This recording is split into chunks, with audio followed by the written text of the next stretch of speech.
मध्य प्रदेश के मंडला शहर में स्थित खंडहर हो चुके इस ऐतिहासिक किले को मंडला का किला कहा जाता है।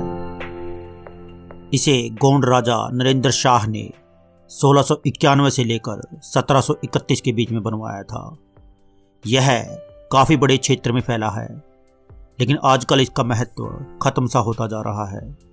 इस किले की जगह पर अतिक्रमण करके स्थानीय लोगों के द्वारा घर बना लिए गए हैं, जहां पर नर्मदा नदी और बंजर नदी मिलती है। उसी के पास बना है यह किला। सुरक्षा के मामले में इस किले की 3 दिशाओं में नर्मदा नदी बहती थी और चौथी दिशा में एक गहरी खाई खुदवाई गई थी, जिसके दोनों छोर नर्मदा नदी में मिलते थे। खाई में हमेशा नर्मदा नदी का जल बहता था। माना जाता है कि इस खाई में खतरनाक जहरीले सांपों और मगरमच्छों को रखा जाता था, ताकि दुश्मनों से किले की रक्षा की जा सके। लेकिन समय रहते इस किले की देखरेख नहीं की जा सकी, जिसके चलते खाई भी अब एक नाले में परिवर्तित हो चुकी है। किले के अधिकांश हिस्से पर लोगों ने अतिक्रमण कर लिया है, जिसकी वजह से अब यहाँ बस खंडहर ही देखने को मिलते हैं। किले में छोटे बड़े कुल 11 बुर्ज थे, जिनमें से अधिकतर बुर्ज तो नष्ट हो गए और कुछ की बाद में पुरातत्व विभाग के द्वारा मरम्मत करवाई गई थी।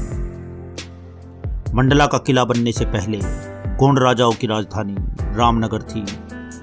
रामनगर के महल शत्रुओं के हमले से बचने के लिए सुरक्षित नहीं थे। इसी वजह से राजा नरेंद्र शाह ने नर्मदा नदी और बंजर नदी के पास मंडला के किले का निर्माण करवाया था। यह किला दोनों नदियों के संगम के पास बना है। कुछ इतिहासकारों के अनुसार किले का निर्माण 1698 के आसपास पूर्ण हो गया था। किले के अंदर कई बुर्ज, महल और मंदिरों का निर्माण करवाया गया था, परंतु इनमें से अधिकांश हिस्से लोगों द्वारा अतिक्रमण के कारण नष्ट हो गए हैं। राजा नरेंद्र शाह के पश्चात उनके कुछ वंशजों ने कई वर्षों तक इस किले पर शासन किया। ईस्वी 1781 में यह किला सागर के होलकर शासकों के अधीन आ गया था।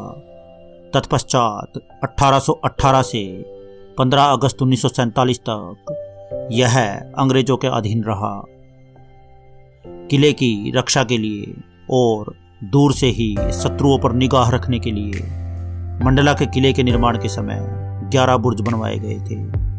किले का मुख्य बुर्ज नर्मदा नदी के तट पर बनाया गया है, जो कि काफ़ी ऊंचा बना है। बुर्ज पर चढ़ने के लिए सीढ़ियां बनाई गई हैं और बुर्ज के अंदर कई स्थानों पर मोर्चे भी बनाए गए हैं, जिनसे शत्रुओं पर दूर से ही आक्रमण किया जा सकता था। बुर्ज के पास ही एक विशाल दरवाज़ा बना है, जिसे सुरक्षा के लिए बनवाया गया था, ताकि मुसीबत के समय इस दरवाजे से किले के बाहर नर्मदा नदी तक पहुंचा जा सके। आजकल इस स्थान से मंडला से महाराजपुर और पुरवा तक जाने के लिए नाव चलती है। गोंड राजा निजाम शाह ने 1749 से 1779 के बीच मंडला के किले में अपनी कुलदेवी माता राजराजेश्वरी का मंदिर बनवाया था। कहा जाता है कि गोंड राजा निजाम शाह ने बिलासपुर के निकट रंगधर की पहाड़ियों से अपनी कुलदेवी को लाकर इस मंदिर में स्थापित किया था। 1832 में मंदिर का जीर्णोद्धार किया गया था। जब भी राजा युद्ध में जाते थे, तब माता राजराजेश्वरी का आशीर्वाद लेकर ही जाते थे। मंदिर के अंदर 3 छोटी छोटी मढ़ियाँ हैं। मंदिर के गर्भगृह में 18 भुजाओं वाली माता राजराजेश्वरी विराजमान है। गर्भगृह के बाहर परिक्रमा पथ बना है। गर्भगृह की बाहरी दीवारों से लगी प्राचीन प्रतिमाएं विराजमान हैं। इनमें मां नर्मदा, सहस्त्र बहू, शिव दरबार, गणेश जी, राम दरबार, सूर्यदेव, दुर्गा माता, हनुमान जी और विष्णु जी की प्रतिमाएं स्थापित हैं। मंदिर का शिखर गुंबदाकार बना है।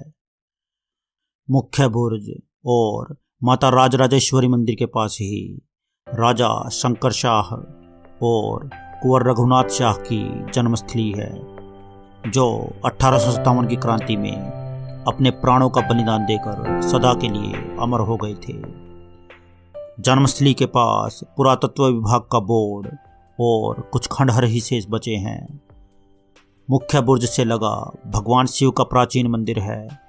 इस मंदिर में 5-5 भुजाओं वाली नंदी पर माता पार्वती और भगवान शिव की दुर्लभ प्रतिमा भी स्थापित है।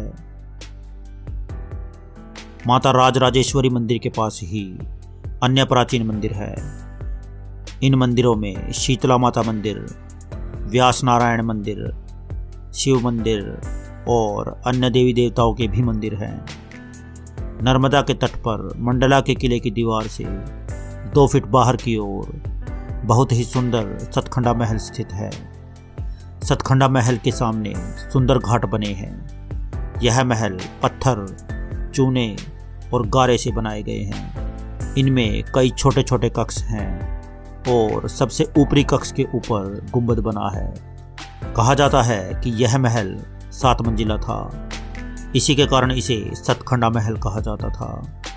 वर्तमान समय में इसमें 3 मंजिलें ही स्पष्ट दिखलाई देती हैं। किले के अंदर और भी बहुत से मंदिर और बुर्ज थे, जिनमें से अधिकांश नष्ट होने की कगार पर हैं, जिनके खंडहर आज भी स्पष्ट रूप से देखे जा सकते हैं।